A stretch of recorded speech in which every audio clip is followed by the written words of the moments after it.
에, 내가 이제 정신과 시작한 지가 한 40년 됐어요. 그래서 거의 평생 동안 사람의 마음만 연구하고 또 마음 병이 든 사람들을 치료하면서 살았죠. 이제 그러면서 보니까 사람이 불행하게 되는 것도 성격 때문이고 행복하게 되는 것도 성격 때문이더라고요. 그러니까 그 성격이란 게 뭔가 하면 우리 정신과에서는 이제 한마디로 간단히 정의를 내리기를 영어로 먼저 말하면 lifelong behavioral pattern, 그러니까 일생 동안 지속되는 행동 패턴이다, 이렇게 말할 수가 있어요. 그러니까 사람마다 자기 성격들을 갖고 있는데 그 성격이 그 사람을 아주 굉장히 위축되고 불행하게 만들기도 하고 굉장히 자유롭고 행복하게 만들기도 하더라는 거죠. 그 예를 하나 들어보면요. 내가 이제 구라파 여행을 한 일이 있었어요. 그러니까 이제 국제학교가 끝나고 나서 이제 버스에 이제 단체 여행을 하는 거죠. 여행을 하는데 이제 어떤 도시에 이제 버스가 도착했어요. 그러니까 가이드가 우리한테 이제 부탁을 해요. 내일 아침에는요, 새벽에 6시까지는 모두 차에 승차해 주셔야 됩니다. 내일 볼 데가 많거든요. 꼭 시간을 지켜주셔야 됩니다. 그렇게 막 당부를 했어요. 그래서 이제 나는 이제 그 다음 날 새벽에 일찍 한 5시 50분쯤 버스를 탔죠. 타고 보니까 벌써 앉아 있는 사람이 있어. 그래서 와가지고 그래서 일찍 타셨네요. 언제 오셨어요? 언제 올라오셨어요? 그러니까 새벽 4시에 나왔대. 그래서 아니 잠 좀 주무시지 왜 그렇게 일찍 나오셨어요? 그러니까 이분은 성격이 남한테 요만큼만 소리도 듣기를 괴로워하는 성격이에요. 남에게 패 끼칠까 봐서 그냥 항상 초조한 성격이에요. 그런데 이제 저녁 때 올라가서 이렇게 씻고 자려고 누워있으니까 시차도 있고 그래가지고 잠이 안 오는 거예요. 그런데 문득 불안한 생각이 일어났어요. 이러다가 깜빡 잠이 들으면 내일 6시까지 버스에 못 탈지도 모른다. 그게 막 걱정이. 내가 만약에 버스를 못 타고 늦게 가면 사람들이 나를 기다리고 있을 텐데 그 사람들이 내가 얼마나 미울까. 그러니까 잠을 못 자겠더래요. 그래서 그냥 밤중에 나와버렸대요. 그냥 나와가지고 호텔 앞에서 이제 배회하고 로비에도 가고 여기저기서 시간을 보내다가 새벽에 그 차 문이 열리길래 그냥 타버렸다고 그렇게 이야기하더라고. 그러니까 이제 그게 이 사람의 성격이에요. 이 사람을 A라고 합시다. A. 근데 6시 반이 돼도 안 타는 사람이 있어. 가이드가 막 안절부절 막 차에 올랐다 내려갔다 막 하더니 막 에이씨 그러더니 막 호텔을 올라갔어요. 올라가가지고 이제 한참 기다렸더니 이제 혼자 내려와가지고는 뭐 투덜거려요. 왜 그러냐 그러니까 아니 시간이 7시가 다 되는데 인제서 일어났다고. 그러고도 빨리 가시라고 사람들 기다린다고 그러니까 나 샤워 좀 하고 이렇게 염치 없는 사람 있냐고 막 그러면서 막 화가 나고 가이드가 막 그래요. 다들 막 화가 났죠. 그 사람 한 사람 때문에 막 기다리고 있으니까. 근데 이 사람이 이제 왔어요. 그래갖고 버스에 탁 올라오면서 아무 일도 없었다는 듯이 Good morning everyone 그러면서 타요. 막 사람들이 막 굉장히 화가 났죠. 나도 화가 났죠. 그러나 그 대놓고 화는 못 내죠. 그게 내 성격이요. 어쨌든 그 사람을 B라 그래요. 자, 근데 이제 버스가 이제 드디어 출발하려고 할 때 가이드가 이제 이렇게 이야기했어요. 여러분, 호텔 방에다 놓고 나온 거 있는 거 없는 거 그거 확인들 하세요. 꼭 내가 가이드 해보면 출발해서 30분쯤 지나면 그때서 뭐 카메라 놓고 왔다, 가방 놓고 왔다 그런 사람 꼭 생기니까 여러분 자 챙기세요. 자, 바바리 우산, 카메라. 그때 뒤에서 B가 외쳐요. 우리는 다 갖고 왔어. 걱정 마. 자, 출발. 자기가 가장 서두르는 사람처럼 차가 출발했어요. 차가 한 30분쯤 막 신나게 달리고 있는데 저 뒤에서 누군가가 막 외쳐요. 내 바바리. 누구 같아요? B. 어떻게 알았어? 벌써 B 성격을 파악하신 거예요, 여러분들이. 예. B였어. 그래갖고 이제 그때는 핸드폰도 없을 때니까 이제 차 그 휴게소에 내려가가지고 거기서 전화 호텔로 해가지고 우리가 지금 어디 호텔로 다음에 가니까 거리로 바바리 좀 보내주라고 부탁하고 한 30분 또 까먹었어. B 때문에.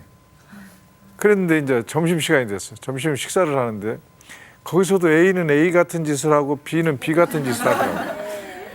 식사를 하는데 그 여행해 보면 가이드들이 한국인들이 입맛에 딱 맞는 식당을 알아요. 그리고 예약을 딱 해놓거든. 그래서 이제 맛있더라고 막 음식들이. 그래서 막 점심을 맛있게 먹다가 문득 보니까 A가 이러고 딱 앉아 있어 안 먹고. 그래서 이렇게 맛있는 거 많이 나왔는데 자시지 왜 그러세요? 그러니까 A가 먹었습니다. 그래. 좀 더 드시지 그래요. 먹었습니다. 그래. 나중에 알고 보니까 A는 다들 먹고 이제 갑시다 그러고 일었을 때 만약에 자기가 늦게까지 먹고 앉았으면 그 모습이 얼마나 추잡아갔냐고요. 그러니까 100m 달리기 하는 사람처럼 음식이 탁 나오잖아요. 그러면 후다닥 먹고 탁 대기하고 있어요. 남들에게 폐를 안 끼치려고. 남들에게 부끄러운 모습을 안 보이려고. 그런 성격이 A가. 여기도 그런 성격들 많을걸.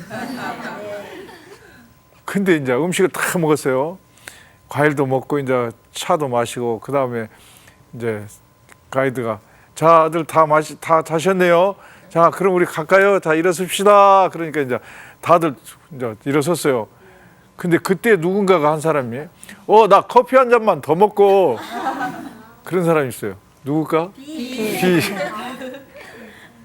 그러니까 A는 어디를 가도 A 같은 짓을 하고 B는 어디를 가도 B 같은 짓을 하잖아요. 이게 성격이에요.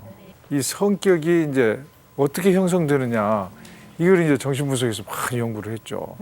이게 중요하니까. 그 성격이 어떻게 형성되느냐 보니까 되게 그 어릴 때 관계를 통해서 형성이 돼요. 어떤 경험을 했느냐는 것에 대해서. 그러니까 애들이 갓난이들이 이제 막 태어나서 그 필요한 것이 뭐냐면 엄마의 사랑을 받아야 되거든요. 왜냐하면 갓난이들은 그 자기 혼자서 살아갈 힘이 없어요. 인간의 아이들처럼 무력한 존재가 없어요. 강아지들은 낳자마자 뛰어댕기잖아요. 그 인간은 뛰어댕길지도 모르고 할 줄 아는 거는 젖바는 것밖에 못해. 엄마가 먹여줘야만 크고 엄마가 따뜻하게 해야만 얼어 죽지 않고, 그러니까 철저하게 엄마에게 의존하고 살아요. 그런데 그렇게 의존하는 대상인 엄마가 애를 그 의존 욕구를 충족시켜 줄수록 애는 안심이 되겠죠. 그러면 좋은 성격이 돼요. 좋은 성격이 돼요. 안정되고 불안하지 않으니까. 근데 엄마가 애를 충분히 이렇게 그 사랑해주지 못하고 보호해주지 못하는 그런 엄마들이 있어요. 엄마도 그러고 싶어서 그런 건 아니지. 엄마도 인간이니까 남편이 속세게 쌓고 그러면은 아무리 애기한테 관심을 쏟으려고 해도 그게 잘 안 돼. 그게 나는 그 남편들한테 꼭 그렇게 이야기하고 의과대에 강의할 때도 남학생들한테 내가 꼭 해준 말이 있어. 너희들 쓸만한 자식을 가지려면 아내를 행복하게 해줘야 된다. 잘했죠? 네. 내가 꼭 그렇게 한다고. 정말 잘하시는데요. 왜냐하면 아내도 엄마도 인간이기 때문에 마음이 괴로우면요, 보통 신경이 그쪽으로 가니까 아이가 울어도 얼른 뛰어가지가 않아요. 그러면 애들은 이제 불안해져요. 내가 이렇게 위기에 처했을 때 달려가주는 엄마가 있어야지 아이들 안심하는데 달려와주는 엄마가 없으니까 애들은 불안해져요. 그리고 이제 상처를 받으면 또 아이는 성격이 문제가 생겨요. 어릴 때 상처를 받으면. 예, 가령 어릴 때 엄마가 애를 미워해가지고 그냥 뛰어나 버렸다든지, 이제 그렇게 그러면은 애는 그때 버림받은 아이가 되니까, 그러니까 굉장히 그 심리적인 상처가 생겨요.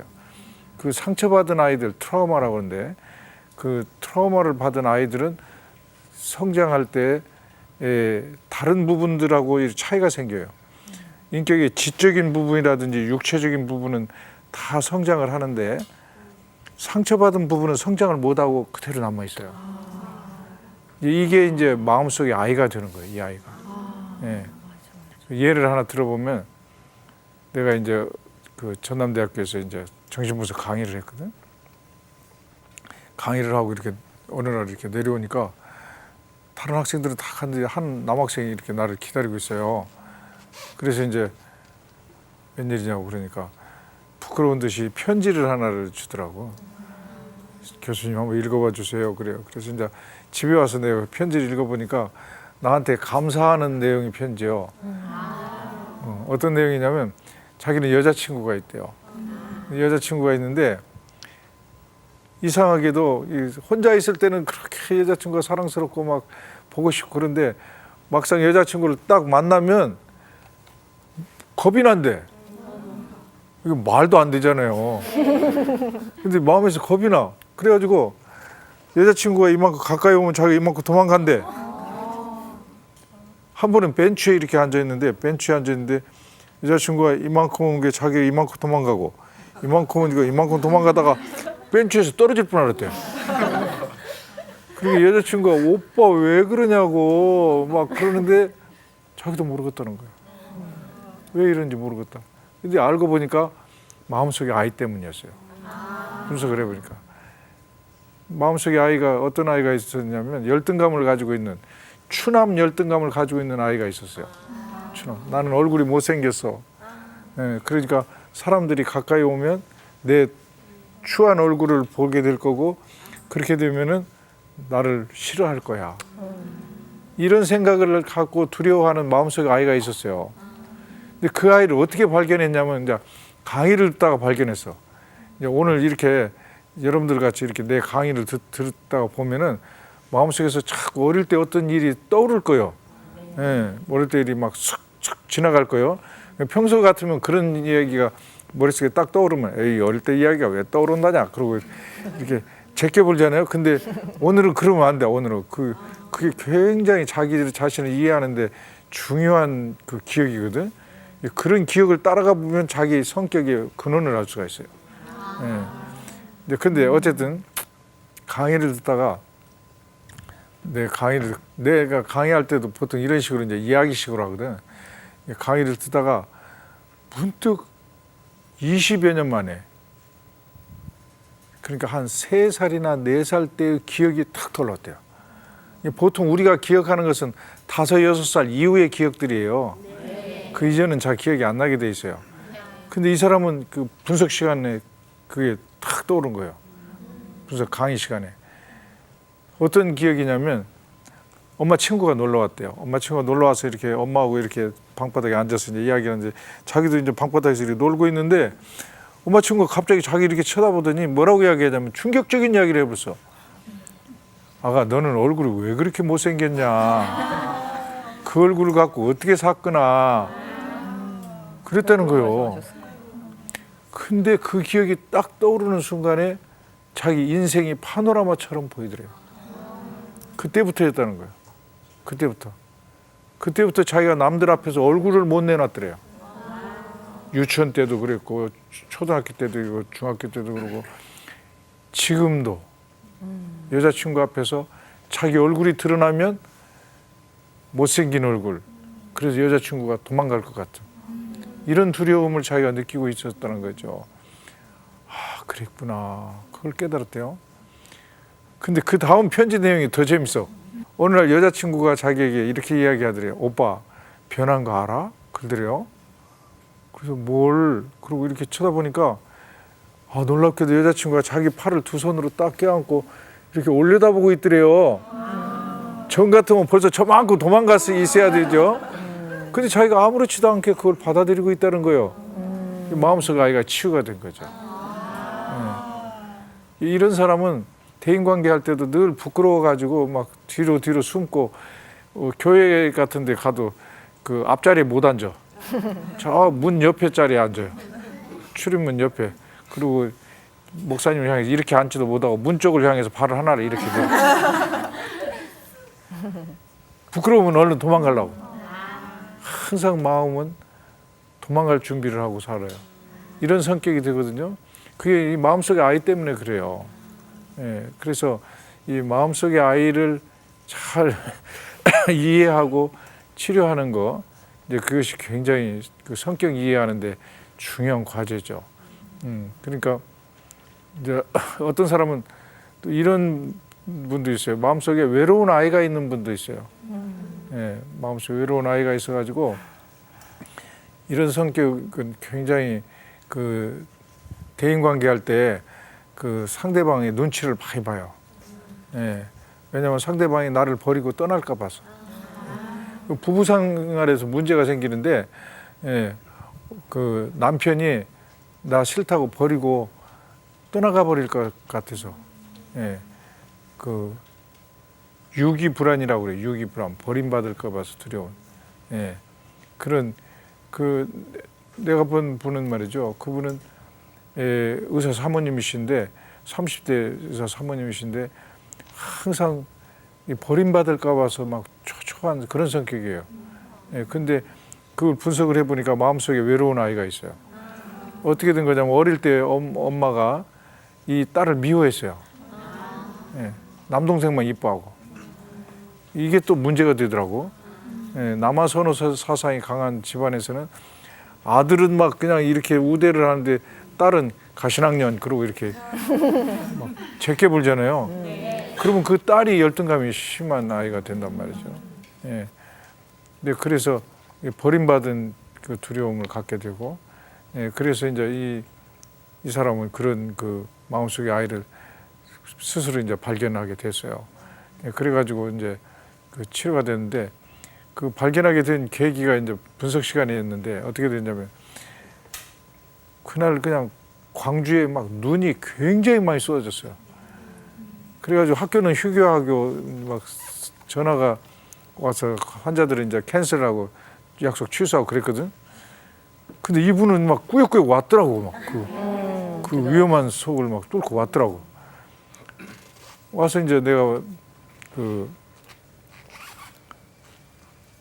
물어봤죠.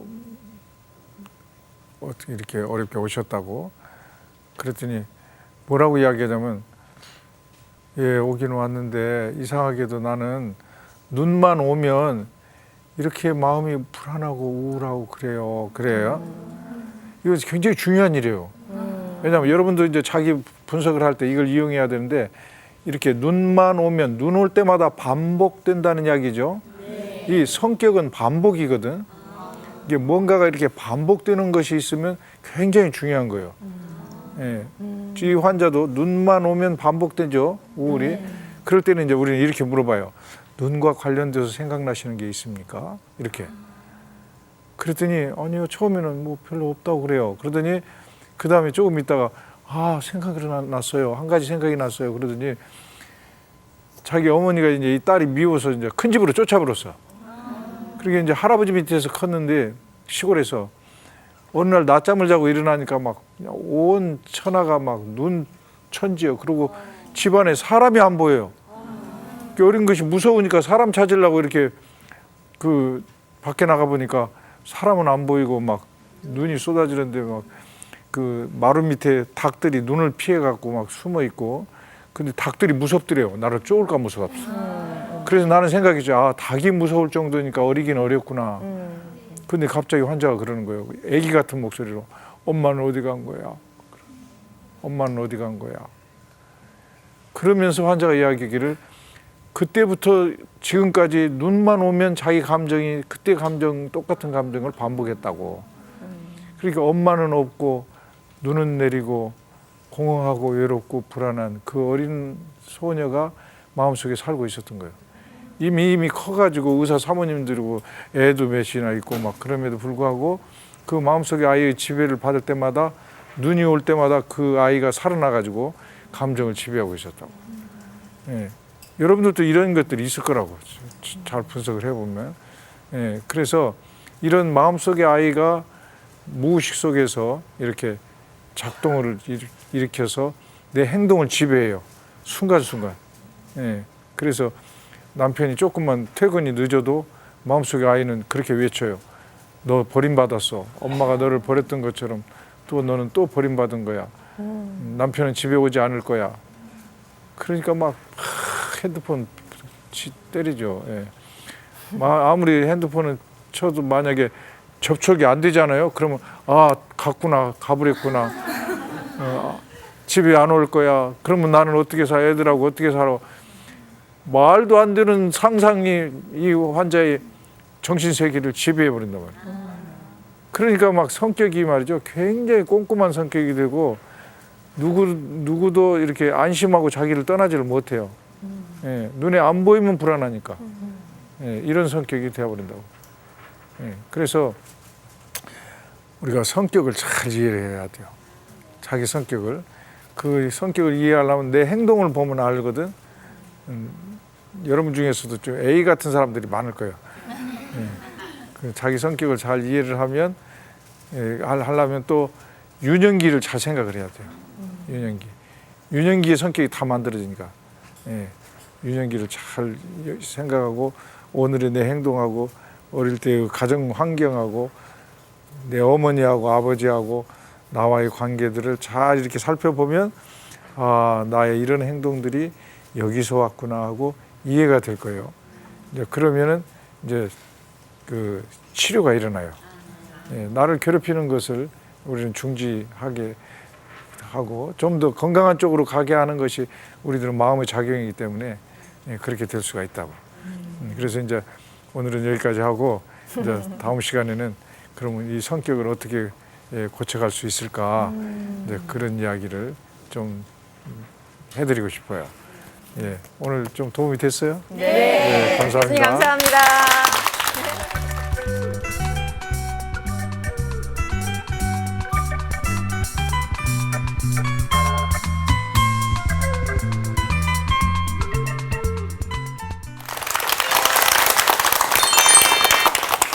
예, 교회를 오래 다녔는데 어떤 분이 그래요. 교회를 오래 다녔고 성경도 많이 알고 직분도 갖고 있고 그런데 정직하게 자기 마음을 들여다보면 하나님과 자기의 거리는 한없이 멀대요.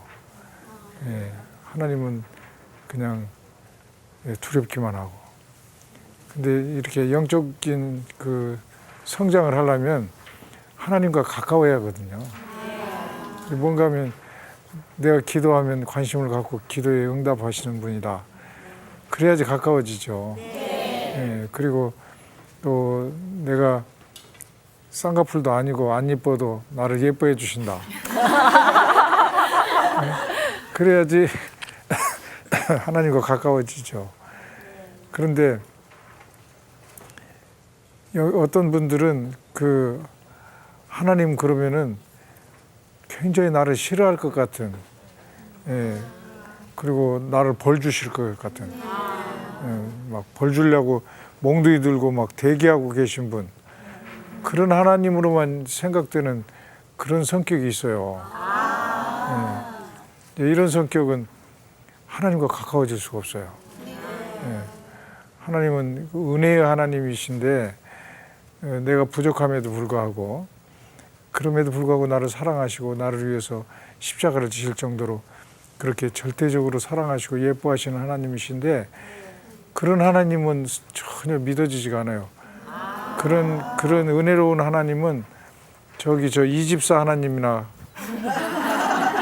또는 목사님 하나님이나 목사님 따님 하나님이면 그럴 것 같은데 적어도 내 하나님은 그런 하나님 아니다. 그렇게 생각하는 분들이 있는데 그건 그 성격 때문에 그러거든요. 가령 예를 들자면 굉장히 그 열등감이 심한 성격이 있어요. 자존감이 낮은. 이제 그런 사람들은 나는 무가치한 인간이야. 나는 인간 쓰레기야. 이렇게 생각을 해요. 근데 그 사람들이 다 자기를 귀하게 여길 것 같지만 그렇지 않아요.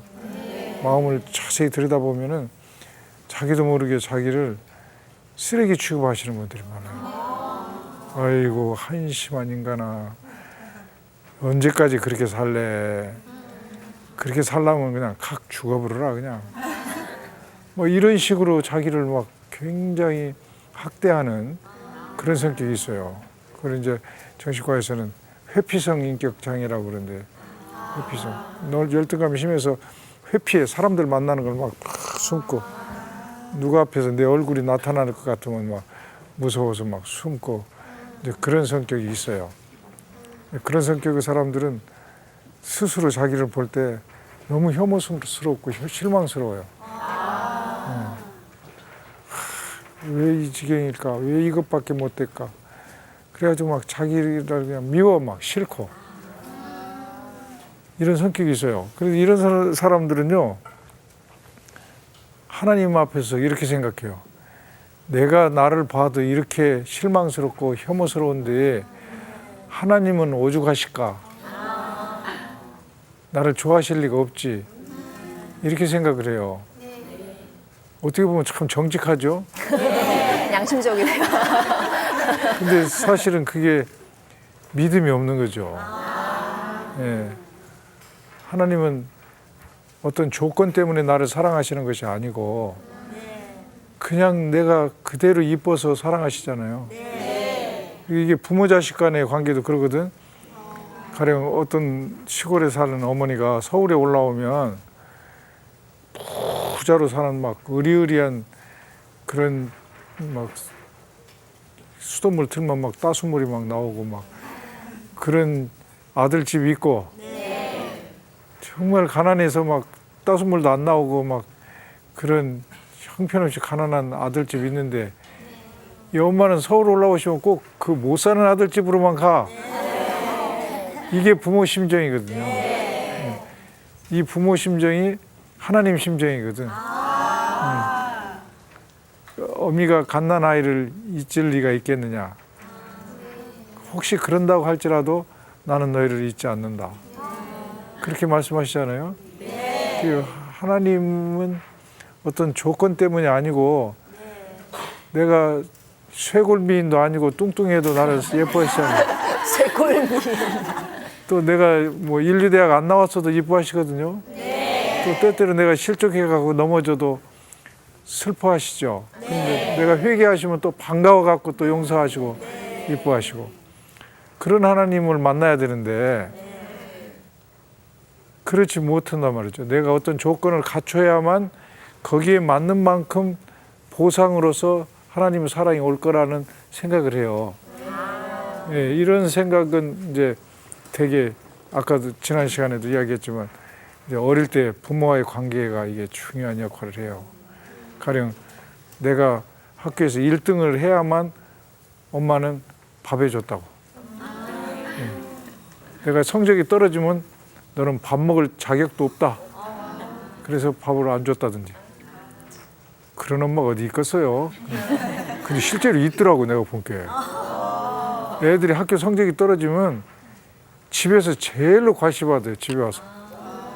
그런 집안에서 자란 사람은 내가 이만큼 성과를 올려야만 하나님도 그만큼 사랑해 주실 거고 내가 이렇게 내려가면 하나님은 나를 외면하실 거야. 굉장히 조건부의 사랑을 갖고 하나님을 만나게 되죠. 하나님의 사랑은 무조건적이죠. 그리고 또 어떤 분은 성장 과정에서 너무 벌을 많이 받고 자란 성격이 있어요. 그 엄마 아빠가 막 몽둥이질을 너무 많이 한 거예요. 그냥 엄마는 막 꼬집어. 뭘 조금만 잘못해도 막 아이고 내가 너 때문에 못 산다 못 살아. 막. 응? 너 때문에 내가 내 인생이 이렇게 불행하다 막. 그러면 아이는 죄책감 느끼죠. 나 때문에 엄마가 불행하구나. 그럼 나 같은 것을 없어져 주는 게 낫지 않을까. 이렇게 생각을 하게 되죠. 그리고 아버지가 막 너무나 멍둥이질을 많이 하는 아버지가 있어요. 벌을 주고 고함 지르고 욕하고 막 화내고 엄마 두드러 패고 막 그런 아버지를 보고 자라면 하나님도 그런 아버지인 줄 알아. 하나님도 내가 조금만 잘못해도 막 못 참고 막 몽둥이질하고 말이죠. 막 그냥 구약 성경에 나오는 그냥 아이성을 진멸하라 하시는 그런 그냥 무시무시한 하나님으로만 알아. 예. 엄청난 부채를 탕감해 준 그런 고마운 주인 같은 그런 하나님으로 생각이 안 돼.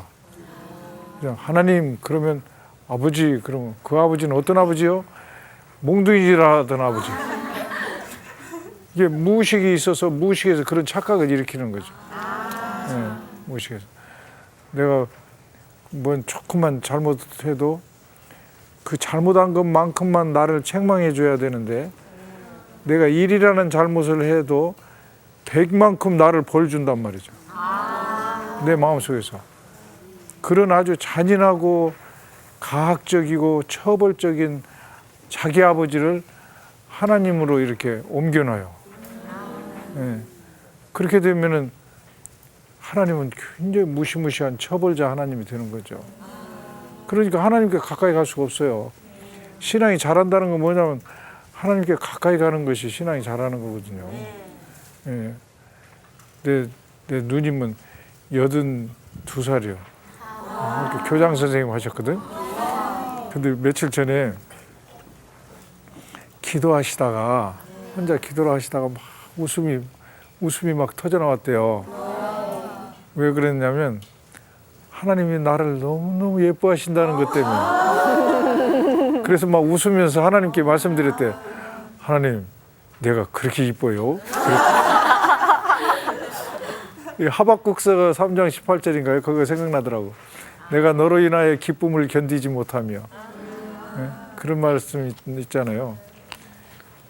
그래야지 하나님과 가까운 사람이요. 네. 근데 하나님은 자기를 몽둥이질했던 아버지와 같은 하나님이라고 착각하고 사는 사람들은 신앙이 자라질 못해요. 10년, 20년 믿어도 입만 열면 성경 말씀이 줄줄 나와. 그래도 마음속에서의 하나님은 한없이 먼 곳에 계시거나 무시무시한 얼굴을 하고 벌줄 준비만 하고 계신 그런 하나님으로 느끼게 된단 말이죠. 예. 이게 그 유년기 때 어떤 아버지 어머니를 경험했느냐는 것이 아주 중요한 신앙 성장의 방해 요소가 되더라고요. 내가 보니까. 근데 상담을 해보면은요, 어릴 때 아버지 사랑을 많이 받고 자란 분이 있었어요. 그 여자분이신데. 근데 하나님과의 사이도 그렇게 좋더라고. 내가 놀랐어요. 그러니까 이분은 하나님께 뭘 달라고 요구해 본 일이 없대요. 기도 시간이 대개는 기도 시간에 하나님 이것 주세요, 저것 주세요, 주세요 시간이잖아요. 주세요 시간. 근데 그냥 주세요가 아니라 그냥 하나님과 같이 있는 시간이 기도 시간인데. 네. 그래서 자세히 이제 이렇게 보니까 이분의 아버지가 그랬어요. 딸이 뭘 달라고 하기 전에 다 만족시켜줘 그래. 네. 그렇게 딸을 예뻐하고 사랑하셔가지고 이분의 마음속에는 그 하나님과의 아버지와의 그 경험이 그대로 있기 때문에 하나님 성경에 보여주는 하나님의 무조건적인 사랑이 그냥 이해가 되는 거예요. 네. 그러니까 그렇게 하나님과 관계가 좋더라고. 다 성격 때문이다. 네, 성격 때문에. 성격이 하나님과 가까워지고 친밀한 관계를 가지는 사람은 인간관계에서도 친밀한 관계를 잘 유지하는 사람이에요. 네, 그런 사람은 신앙적으로도 하나님과의 친밀한 관계를 유지할 수 있어요. 친밀한 관계를 잘 못 맺는 성격은 하나님과의 관계가 친밀해지지 못해요. 그러니까 이런 사람들은 그 하나님께 기도할 때도 하나님과 자기 사이에다가 가면을 하나 딱 세워놔요. 완벽의 가면. 하나님 이 가면 뒤에 있는 나를 보지 말아주세요. 나는 성경도 앞으로는 열심히 읽겠고 전도도 열심히 하고 11조도 하고 이런 훌륭한 나가 될 테니까 이 나를 봐주시고 이 뒤에 있는 나는 보지 말아주세요. 너무 실망스러운 나를 보지 말아주세요. 이렇게 기도하고 있어요. 그러니까 하나님과 사이에 가면이 있으니까 하나님과 가까워질 수가 없죠. 누가 친구지간에도 가까워지려면 그냥 속을 다 보여주는 친구가 가까워지잖아요. 근데 지 약점은 전혀 안 보여주고 그냥 얌체같이 그런 친구하고는 안 가까워지죠. 오래 사귀었는데도 그동안에 10년이 안 사귄 것 같은 그런 친구는 가면을 갖고 사람을 대하는 친구. 이런 사람들은 누구하고도 친밀해지지 못하거든요. 대개는 열등감이 심해서 그래요. 예. 하나님과의 관계도 마찬가지다고. 하나님과 나 사이에다 그런 가면을 두면 안 돼요. 이거 믿음이 없어서 그런 거든. 그 가면을 집어 던져버려야 돼요. 그리고 하나님 앞에서 발가벗은 내 모습을 그대로 보여줘야 돼요. 하나님, 제가 이렇습니다. 그럼에도 불구하시고 용서하시고 사랑해 주시니 너무너무 감사합니다. 이런 것이 은혜거든. 내가 무슨 자격이 있어서 하나님의 사랑을 받았다고 하면 그건 은혜 아니에요. 그것은 내가 100점 맞을 짓을 해서 100점 맞았으면 그게 뭔 은혜예요. 그것이 그건 내 공로지. 근데 나는 전혀 은혜 받을 만한 그런 사랑받을 만한 영생을 선물로 받을 만한 그런 짓을 한 적이 없어. 그럴 자격도 없어. 그럼에도 불구하고 나를 사랑하신다는 거죠. 은혜라는 말의 단어의 그 정의가 그래요. 그 받을 자격이 없는 내가 받은 호의. 예, 그거예요. 그래서 받았거든요. 이렇게 해서 그 은혜를 체험해야만 신앙이 성장할 수가 있어요. 이 은혜를 체험하지 못한 사람은 아무리 교회 오래 다녀도 신앙 성장을 못한다고. 예, 그러니까 성격하고 신앙 성장하고 아주 굉장히 관계가 많아요. 또 성격적으로 그 의심을 많이 하는 편집 성격이라는 성격이 있어요. 이런 성격은 계속해서 의심이 마음에서 일어나요. 예. 그러니까 누가 전도를 하잖아요. 그러면 여러분 전도해 보신 분들 경험이 있을 거예요. 전도하면 자꾸 꼬투리 잡고 의심해 또 의심해. 의심만 자꾸 꼬리를 물고 나오는 결국은 못 믿는 그게 편집 성격이 그래요. 예. 그런 성격은 왜 그런 성격이 들었냐면 어릴 때 엄마를 못 믿어서 그래요. 예. 애들이 막 태어나면은 엄마를 믿어요. 내가 추우면 따뜻하게 해줄 것이다. 내가 배고프면 먹여줄 것이다. 내가 필요할 때 언제든지 눈을 돌리면 엄마는 여기 내 곁에 계실 것이다. 예. 이런 엄마를 믿어요. 애들은. 그런 신뢰를 갖고 태어나요. 그런데 배고픈데 아무리 울어도 엄마가 안 나타나. 그럴 때 애는 mistrust, 불신이 생겨요. 그때부터 의심이 생겨요. 애가 불안해져요. 불안한 아이들은요, 자꾸 주변을 의심하게 돼요. 그러잖아요. 여러분들도 밤길 혼자 가면은 불안하니까 막 여기서 못 나타나나 저기서 나쁜 놈 나타나나 막 의심하게 되죠. 불안이 높은 사람들은 자꾸 의심이 생겨요. 네. 그게 어릴 때 엄마와의 관계에서 베이식 트러스트라고 그래요. 기초적인 기본적 신뢰. 기본적 신뢰가 깨졌을 때 이런 성격이 돼요. 그러니까 이런 성격을 가진 사람들은요, 친구도 못 믿고 아내도 못 믿고 결국 하나님도 못 믿게 돼요. 네. 하나님에 대해서도 자꾸 의심을 해요. 네. 사랑할 리가 없어. 네. 그럴 리가 없어. 이렇게 자꾸 의심하는 것이 편집 성격이거든요. 그런데 이런 성격적인 문제가 이렇게 하나님과의 관계를 자꾸 띄워놓고 파괴시키는데 이거를 그럼 이제 어떻게 치료할 수 있냐, 이 성격적인 문제를. 이게 이제 숙제거든요. 근데 성격은 아는 만큼 치료가 돼요. 자기 성격에 대해서. 왜냐하면 자기 성격을 자기도 모르고 사는 사람들이 많아요. 예. 아, 나는 자꾸 이렇게 마음이 불안해. 이게 내 성격이야. 여기까지는 아는데 그 밑에서 어떤 과정이 있어서 이렇게 됐는가까지는 몰라. 예. 그 과정까지를 이해를 하면은 굉장히 자유로워지거든요. 예. 과정까지를 이해하면. 어떤 분이요. 인류 레스토랑에 갔어요. 인류 레스토랑에 가서 막 초호합한 레스토랑에 갔는데 웨이터가 딱 주문을 받으러 왔어. 근데 웨이터가 막 제복을 입고 별로도 멋지게 하고 나타났어. 그러니까 갑자기 막 기가 팍 죽었어요. 웨이터가 막 상전 같고 자기는 종 같아.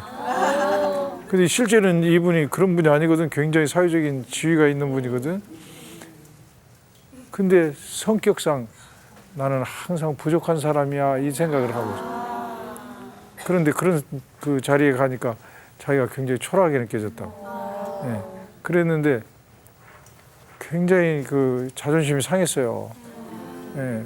그리고 옆에 보니까 막 다른 손님들은 막 다 굉장한 분들 같이 보여.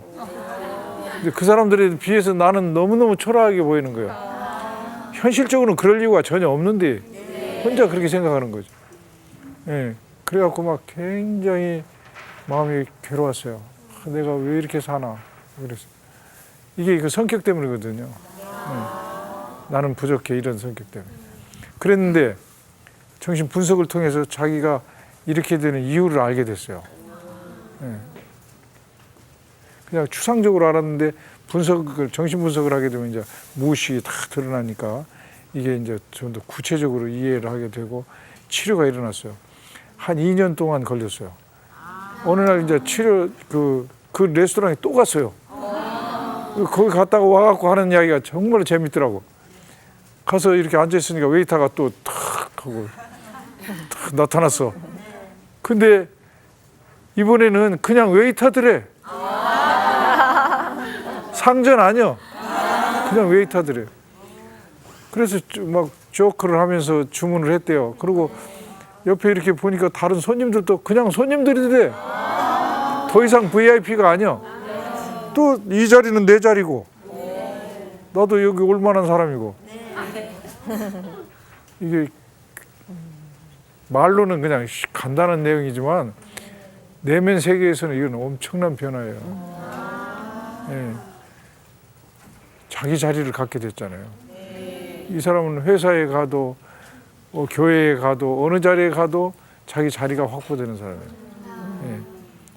이게 이제 이분은 이제 분석을 통해서 치유가 일어나 가지고 이렇게 된 거죠. 예. 근데 분석을 통해서 어떻게 해서 이런 치유작이 일어날까 그걸 많이 연구를 했어요. 또 그거는 뭔가 하면 가령 어릴 때 엄마의 사랑을 받아야 되는데 결핍됐잖아요. 그 결핍돼 가지고 그 결과로 이런 성격이 됐죠. 그러면 그런 좋은 엄마 역할을 해주는 그 누군가를 만나면 치료 효과가 있어요. 예. 그러니까 내가 그 사랑받지 못하는 못난이 아이다 이런 생각을 하고 있는 사람에게 어떤 가령 교회 목사님이 나타나셔가지고 끊임없이 관심을 가져주고 존중해주고 합리적으로 대해주고 이해해주고 이런 그 사랑을 베풀어 주잖아요. 그러면 이 마음속의 아이가 나쁜 엄마 앞에서 기가 죽었던 아이가 좋은 엄마를 만나는 거예요. 그러면 이 아이가 점점 처음에는 못 믿죠. 그럴 리가 없어. 목사님이 괜히 저러시는 거야. 헌금 많이 하라고 저러는 거야. 이런 식으로 하다가 어느 순간순간에 목사님이 진심이구나. 목사님이 나를 존중해 주는구나. 나를 소중하게 알아주시는구나. 이렇게 되면서 점점 마음이 풀리기 시작하고 내면에서 기죽었던 아이가 변형이 일어난다고. 이것을 트랜스포메이션, 변형이라고 그래요. 내적인 변화가 일어나는 거예요. 심리적 변화라고 그래요. psychic change. 예, 심리적 변화. 이 심리적 변화가 일어나면 그것이 아까 그런 레스토랑에서 더 이상 상전으로 안 보이고 그냥 그 사람으로 보이듯이 내 자리가 확보가 되듯이 이런 대인 관계에서 변화가 일어나고 이제 아내하고도 더 이상 거리를 두지 않고 가까워질 수 있게 되고 이렇게 되면 하나님과의 관계도 회복이 된다고 말이죠. 아, 하나님도 나를 우리 목사님이 저러시는 것처럼 하나님도 나를 존중하고 사랑해 주시는구나. 이렇게 된다고. 예. 이게 이제 그 신앙 성장과 관련된 내적 변화라고 볼 수가 있죠. 예. 이해가 됐어요? 네. 예. 여러분의 마음속에 신앙이 성장하지 않는 것 때문에 괴로우신 분들은 생각해야 돼요. 내가 성경을 많이 안 읽어서 그랬다고만 생각했거든. 이제 그쪽으로만 보지 말고 그 자체 가지만 말고 내 성격적인 문제가 하나님 앞에서 나를 공개하지 못하고 있었구나. 하나님을 내가 내 아버지하고 착각하고 있었구나. 우리 엄마하고 하나님을 착각하고 있었구나. 이것을 알고 이제 그 벽을 헐물어버려야죠. 그리고 하나님 앞에서 그대로 정직한 나를 드러내고 그럼에도 불구하고 사랑해 주신 하나님을 경험하는 것이 은혜예요. 그 은혜 체험을 하면 신앙이 막 급속도로 성장한다. 이해가 됐죠? 네. 그래요. 그래서 하나님과 가까운 여러분들이 되시기를 바랍니다. 감사합니다.